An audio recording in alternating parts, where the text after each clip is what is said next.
Alright guys, Brian back today with VetteSource here, continuing to work on our yellow gold Formula 350 as we tear down the tune port injection system, which quickly turned into other, not so much restoration, but restification work to get this done.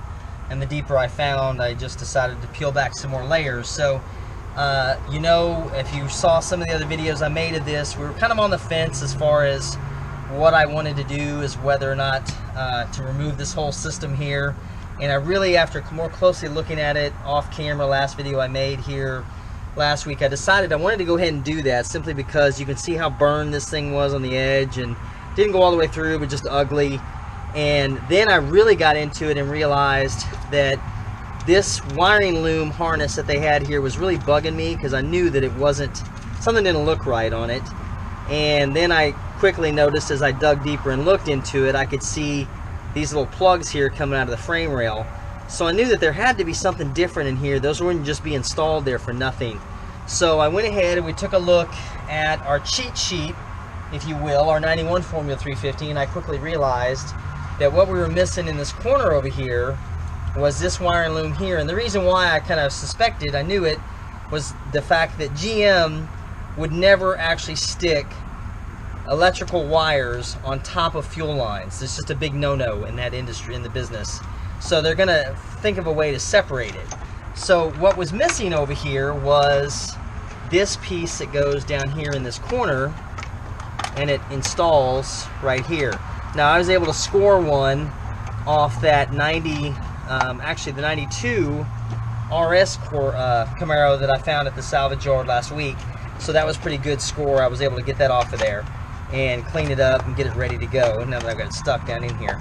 But anyway, so we've got the right pieces that we need here to get it back to normal. And the reason why they did that, I should explain, is that for some odd reason, you know, I'm not bashing radio installers or sound system installers, but they love to drill holes and stuff. And drilling holes in firewalls and floorboards drives me absolutely crazy, because it's not the way it's meant to be, and it just creates problems down the road with moisture and you know, seepage of exhaust fumes. So in their infinite wisdom, what they did is they drilled a hole back there through the firewall, ran the speaker wire, and then I don't know why I decided just to wrap it in wire loom all the way across rather than leave that original harness in there. So what we're going to do today is we're going to go ahead and start the process. We're going to remove this brake system here. Now there's really only 10 fittings we've got to take off of here. We've got 2 flares here, we've got 2 flares here. I may take these off, but I'll probably leave those on because they're on the chassis. They've been there for a while. And then I've got also 2 10mm down here that I need to get loose so that I can push this back, and then that way I can go in here and clean this up again and paint it. And then what we'll do is we'll move inside to get those last 4. So really only 10 fasteners we're working with here. So real quick, we're going to get this started. So these are going to be a 14. Now you're going to want to use a flare on these. I went ahead and pre-loosened them just so I could get them out of here. And I also went ahead and drained all the brake fluid out of here. So the brake fluid's all removed from this reservoir, and it's out. So we don't have to worry about it. And in fact, what I'm going to do is I'm going to go ahead and pull this off, because that's no good anyway. And we're going to take it off right here. So I'm going to take these loose here, get these out of the way. And once I got this out of here, guys, I really will be able to show you a little bit more. I'll probably go ahead and do a complete rundown of the wiring harnesses and what's here on this side. Identify it real quick for you so you can see what you're doing if you're trying to do some electrical diagnosis on your car. So we're going to get this out of the way. We're also trying a different camera today just so it can be a little more stable. I know I've gotten some constructive feedback on camera angles and movement, and that's, you know, definitely fine. Hang on just a second while I grab my blue towels to keep my excess brake fluids from going everywhere and destroying our paint finish even worse at this point. So what we're trying today is, I don't really like the audio quality of the GoPro Sessions cameras. I think this one's a Session 3 that I'm using, just trying out today. If this works and I get good feedback, I'll probably go ahead and start using a Hero 8 camera with the the light mod on it and see how that works, because also these other GoPros don't really work well unless you've got good natural light. So this is kind of an experiment for me today to see how this works. See how you guys like that. Got that one loose. And what we'll do too is we'll go ahead and clean up this proportioning valve while we're at it. Now this valve here, if you've never seen this before, understand the purpose of it. All it's meant to do is to send the braking power in a split proportion to the front and the rear wheels, okay? So it basically divides up the power that you're sending it forward or backward to. So all things being equal, most cars, most of your braking power is gonna go to your front wheels, and a smaller amount's gonna go to your back wheels. And usually, I wanna say, if I'm remembering correctly, it's a 60-40 split. And that's generally the way it works. So that's why your front pads will always wear out faster than your back ones. So we got that 15 started. The reason why I'm using manual tools on this, guys, because this is a little bit harder to get to. I just want to show you the process of what we're taking off. These are actually tension fittings here. Once I get this off of here, I'll show you what's in there. I should have started these before I got into it. But anyway, it is what it is. So this one's coming out of here okay. And truth is, let me go ahead, I'm going to finish this up with 15 on there. See if I can find it. Bear with me just a second, guys. I'll grab my tools.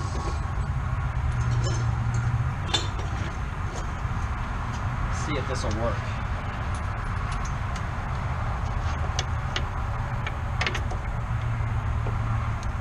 Let's see if this will even get in here for me.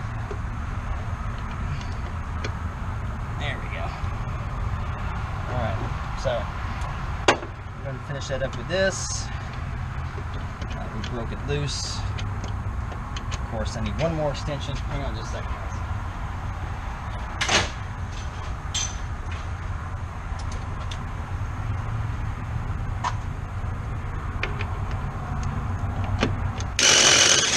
Alright, one bolt off.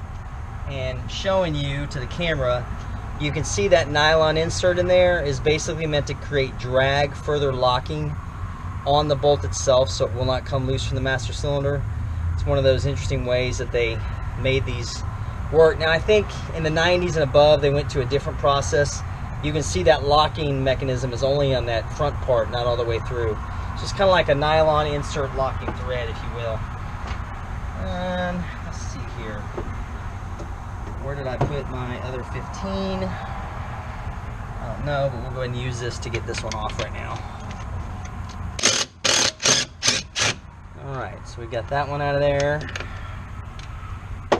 And you can see the same thing. Those are original type bolts. So we'll save those as I continually keep losing everything I'm taking apart. And then what we're going to do is we're just going to go ahead and move this down just a little bit.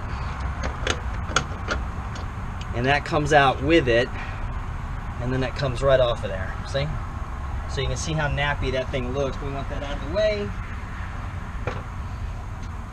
And we'll soak up that extra brake fluid there and get that done. Get that out of there so it won't spill all over the place. Now, with this down, you can kind of see, I'm going to go ahead and pick up our camera for now. You can see that's loose right there. That's out of our way. And I may go ahead, I'll pull these tins out of here in just a second. Let me see. Let me see if my 10mm is handy.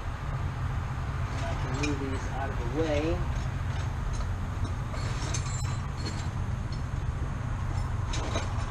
Bear with me.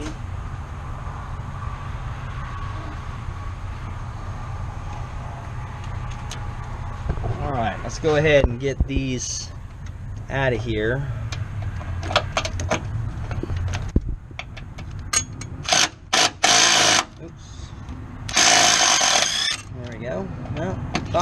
that. Maybe not. Let's see.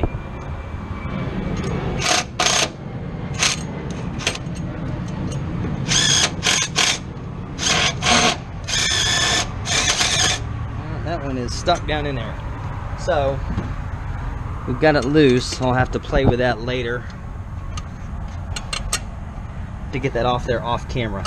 But you see here, I've got this out of the way. So really all that's left are going to be these 4 bolts that hold this in. So I'm going to go ahead and take a break real quick, get the camera repositioned for inside work, and I'll be back with you guys in just a second. Hang tight. Alright guys, we're back set up in preparation to pull our bolts out of the firewall here area to get to our brake booster. And what I'm going to do real quick is show you what I've done to set up, just for my sanity and comfort, is I went ahead and pulled the seat out of the car. That way you can actually lay down in the car if you need to get to it.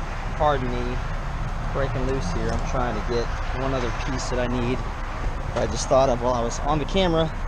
So anyway, you take the seat out, you can lay down, you can get in there, because I'm going to show you real quick. It's only 4 bolts, but one of these bolts on this thing is not any fun. So here's the limitations we're talking about too with our GoPro. So you can see I've got 2 bolts there. I've got a 3rd bolt here, and right above that you can see where that 4th bolt was in the very top corner there. Now I went ahead, I took that one off before I got on camera because it was not going to come off. There was no way I was going to do that.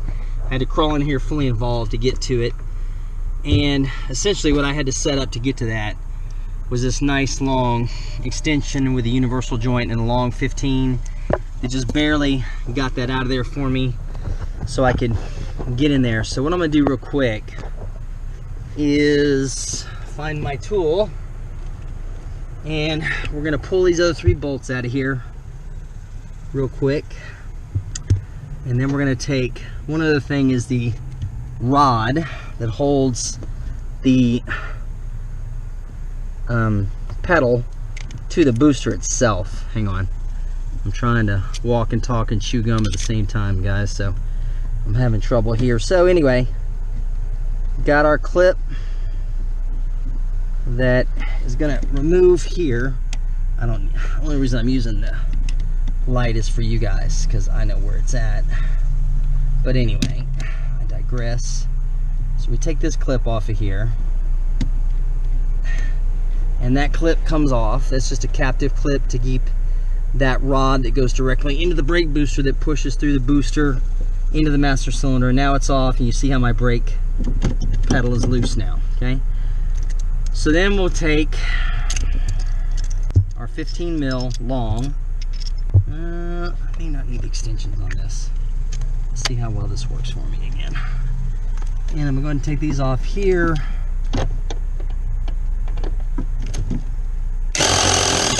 There's one off right there. I am going to need that universal joint on that upper one. So let me get to that. Get that installed. And we'll see how this camera angle works for us after I'm done in post-production. But what I'm going to do is stop my light, guys, because I need both my hands to get to this. And I can see what I'm doing, even though that one won't. And there goes the phone. Of course, it always rings at the most inopportune times, right? Isn't that the way that works? Okay, so here comes the upper one. Out. There's our other bolt. And as I continue to lose hardware everywhere, there's number 3. And let's get this 4th one out, which is honestly the easiest one to get to.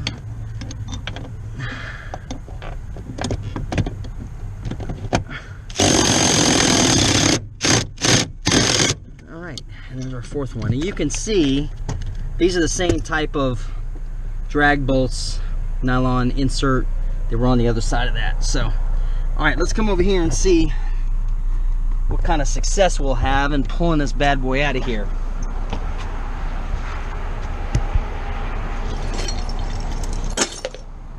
So we've got that off, and we know it's loose. We're going to pull this forward just a bit there.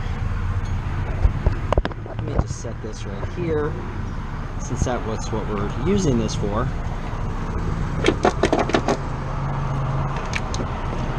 And we're going to pull this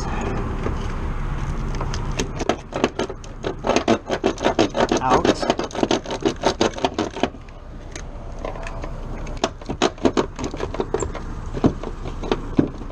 Almost there. There we go. And there's our brake booster out, guys. So it doesn't look too bad. Looks to be in pretty good shape still. Push rod inside there. We may get a new one, we'll see. Alright, so